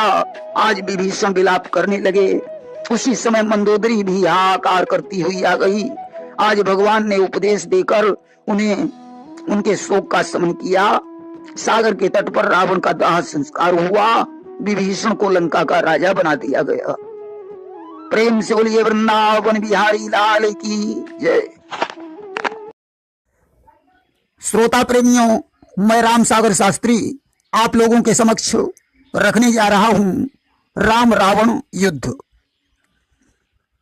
कि कुंभकर्ण घननाद का जब हो चुका संहार, रावण लड़ने को स्वयं तभी हुआ तैयार। आज कुंभकर्ण, मेघनाद, अहिरावण और नारंतक के मारे जाने पर रावण ने अपनी बची खुची सेना एकत्रित की और युद्ध भूमि के लिए प्रस्थान कर दिया। दोनों तरफ की सेनाएं एकत्रित हो गईं। उसके तीखे तीरों से वानर मंडल बेचैन हो उठा। हनुमान ने उस समय एक पर्वत खंड उठाकर रावण के रथ पर पटक दिया, जिससे रावण का रथ टूट गया। रावण ने कहा, धन्य है कीस, निश्चय ही तू बलवान है। तेरे इस ब्रह्मचर्य के बल की मैं प्रशंसा करता हूं। मैं तुझसे मल्ल युद्ध करना चाहता हूं। हनुमान ने कहा, ठीक है, आओ, मैं तैयार हूं। आज दोनों में मल्ल युद्ध होने लगा। रावण ने हनुमान के खींचकर छाती पर एक मुक्का मारा, जिससे हनुमान ने एक हाथ जमीन पर टेक दिया। हनुमान ने कहा, लंकेश, अब तुम मेरा कर्तव्य देखो। हनुमान ने ज्यों खींचकर छाती पर एक मुक्का रावण के मारा, रावण मूर्छित हो गया। होश आने पर उसने कहा, तेरी माता को धन्य है जिसने तुझे जन्म दिया है। हनुमान ने कहा, लंकेश, मुझे इस बात पर लज्जा आ रही है कि मेरे मुक्के को खाकर तू अभी तक जीवित खड़ा है। कि यदि मेरा मुक्का पड़ जाए तो पर्वत पिस जाए पल में, वह बल है मेरे मुक्के में, धरती धस जाए रसातल में। रावण ने कहा, ज्यादा प्रसन्न होने की जरूरत नहीं है। मैं किसी दिन तेरा अरमान भी ठंडा कर दूंगा। आज सायंकाल होते ही संग्राम बंद हो गया। दूसरे दिन रावण ने भयंकर संग्राम किया। तमामों वानरों की मृत्यु हो गई। आज भगवान राम ने लक्ष्मण से कहा, भैया, आज रावण से युद्ध करने के लिए अलर्ट रहने की जरूरत है। अब तो रावण ने भगवान राम को देखा, उसे पिछले जन्म की याद आ गई, परंतु मोक्ष की भावना से उसने राम से कहा कि बोलान आग से खेलो तुम, यह आग तुम्हें खा जाएगी। चिंगारी अगर चटक उठी तो प्राणों पर आ जाएगी। लक्ष्मण ने उस समय रावण से कहा, दशानन, यह युद्ध स्थल है, यहां धमकियों से काम नहीं चलता। अरे हम रघुवंशी हैं, जो कह देते हैं उसे पूरा करके दिखाते हैं। रावण ने कहा, तो आओ लखनलाल, पहले तुम्ही से निपट लिया जाए। भगवान ने लक्ष्मण को पीछे कर दिया और हाथों में धनुष बाण लेकर रावण का सामना किया। कि रावण रथी बिरथ रघुवीरा, और देखी विभीषण भय अधीरा। विभीषण ने कहा, प्रभु, रावण तो रथ पर सवार है, आप पैदल हैं, पैरों में जूते भी नहीं हैं, आप रावण पर विजय कैसे प्राप्त करेंगे? भगवान ने कहा, विभीषण, विजय का रथ दूसरा होता है। कि विजय होती है जिससे, और ही वह रथ कहता है। वह रथ इन बाहरी बातों से रखता कुछ न नाता है। मेरे पास धर्म का रथ है। शूरता और धैर्य उसके दो पहिए हैं। सत्य और शील उसकी ध्वजा और पताका हैं। बल, विवेक, इंद्रिय दमन और परोपकार उसके चार घोड़े हैं। क्षमा, दया और समता की डोरी है। ईश्वर का भजन ही सारथी है। वैराग्य ढाल है, संतोष की तलवार है, दान का फरसा है और बुद्धि प्रचंड शक्ति है। श्रेष्ठ विज्ञान कठिन धनुष है। निर्मल और अचल मन कर्कश है। संयम नियम ही बाण है। विप्र और गुरु का पूजन ही कवच है। जिसके पास ऐसा रथ है वह रावण की बात ही छोड़ो, सारे संसार पर विजय प्राप्त कर सकता है। परंतु राम से रावण ने कहा, मैं रथ पर हूं और तुम पैदल हो, इसलिए तुमसे युद्ध करने में मुझे लज्जा आती है। आज उसी समय इंद्र ने भगवान के पास मातुल सारथी के द्वारा रथ भेज दिया। अब तो दोनों में घमासान युद्ध होने लगा। अंगद और हनुमान भी अपना युद्ध में करतब दिखा रहे थे। भगवान जो बाण धनुष पर रखते थे उसके लाखों बाण बन जाते थे। लाखों का वध करके वह बाण तर्कस में वापस आ जाता था। अब तो युद्ध स्थल रुंड मुंड से पट गया। इस प्रकार 2 दिन तक घनघोर संग्राम हुआ। अगले दिन रावण की सेना राम की मारों से भाग खड़ी हुई। रावण ने क्रोधित होकर बाणों की वर्षा की। सुग्रीव, नील, नल, अंगद आदि को पीड़ित कर दिया और इसने लक्ष्मण पर शक्ति बाण का प्रयोग कर दिया। लक्ष्मण मूर्छित हो गए। भगवान राम लक्ष्मण को जगाने लगे। आज उन्होंने कहा, अगर मैंने जीवन में कभी अनीति नहीं की हो तो मेरा भाई मूर्छा से मुक्त हो जाए। लक्ष्मण ने आज जागते ही अपना धनुष बाण उठाया और रावण पर बाण का संधान कर दिया। घोड़ों समेत सारथी जूझ गया और रथ के टुकड़े टुकड़े हो गए। रावण पृथ्वी पर गिर गया, उसे मूर्छा आ गई। वानर रावण का वध करने के लिए दौड़ पड़े। भगवान राम आगे बढ़े। उन्होंने बंदरों से कहा कि आगे बढ़ कहा उच्च स्वर में, शोभा देता यह कर्म नहीं। मूर्छित बैरी का वध करना है सूरवीर का धर्म नहीं। राम ने कहा, नहीं, मूर्छित शत्रु पर वार करना धर्म के विरुद्ध है। उसी समय कुछ निशाचरों ने रावण को उठाया और लंकापुरी में पहुंचा दिया। रावण का उपचार होने लगा। आधी रात को उसे होश आया। उसने देखा मंदोदरी चरणों को दबा रही है। रावण ने कहा, मैं तो राम के साथ युद्ध कर रहा था, यहाँ कैसे पहुंचा? मंदोदरी ने सारी कहानी बताई। रावण ने कहा, मूर्खों ने मुझे यहाँ लाकर बहुत बुरा किया।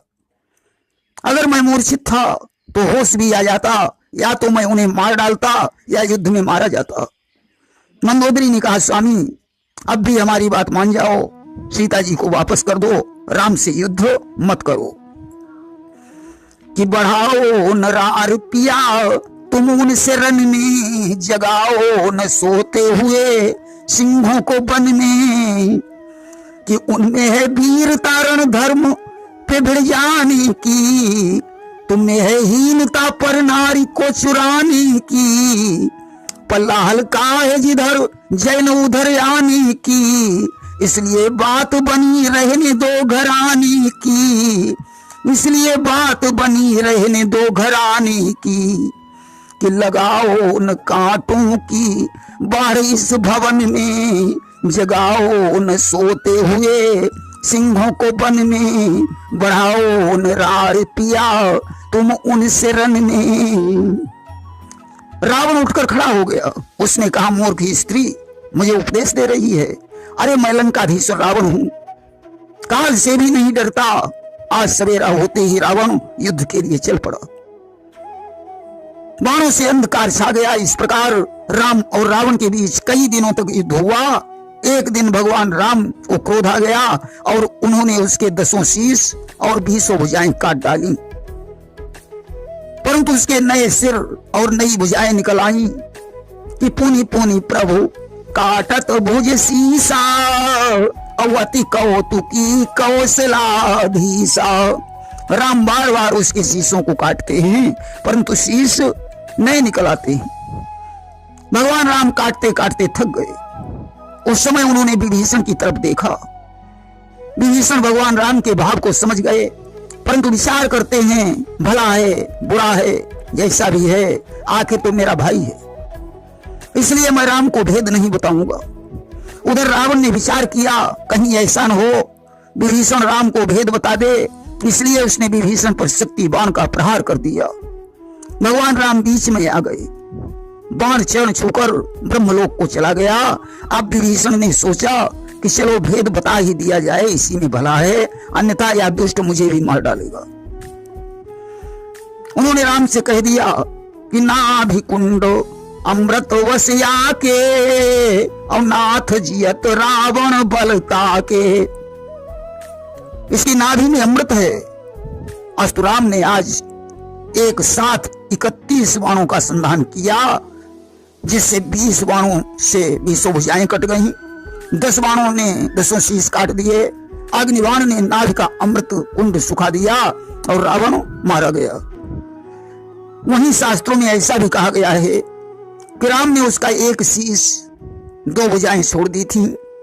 रावण आहत होकर गिर पड़ा और उसने राम से कहा कि हे राम, मारने में मुझको गौरव न तुम्हें कुछ प्राप्त हुआ। यारण था भाई भाई का जो ऐसे आज समाप्त हुआ। अगर विभीषण आपको भेद नहीं बताता तो आप मुझे कभी नहीं मार पाते। राम ने रावण से कहा, आप नीति विशारद हैं, मुझे कुछ नीति सिखा दीजिए। रावण ने कहा, अपना धनुष बाण लाइए। राम ने दे दिया। रावण ने धनुष पर बाण चढ़ाया और बोला, अगर मैं चाहूं तो तुम्हें अभी मार सकता हूं। नीति ये कहती है कि अपने हाथ का हथियार कभी किसी को नहीं देना चाहिए। दूसरी बात, भला काम जितना जल्दी हो सके उसे कर डालना चाहिए। बुरे काम को जितना भी बने टालते रहना चाहिए। मैं स्वर्ग तक जाने के लिए सीढ़ी बनाना चाहता था, परंतु मैंने उस काम को छोड़कर सीता का हरण पहले कर डाला, इसलिए मेरे जैसे पापी का मरना ही उचित है। हे राम, मुझे शीघ्र मार डालो। उसी समय राम ने बाण छोड़कर उसका अंतिम शीश भी काट दिया। रावण का प्राणांत हो गया। आज विभीषण विलाप करने लगे। उसी समय मंदोदरी भी हाहाकार करती हुई आ गई। आज भगवान ने उपदेश देकर उन्हें उनके शोक का शमन किया। सागर के तट पर रावण का दाह संस्कार हुआ। विभीषण को लंका का राजा बना दिया गया। प्रेम से बोलिए वृंदावन बिहारी लाल की जय।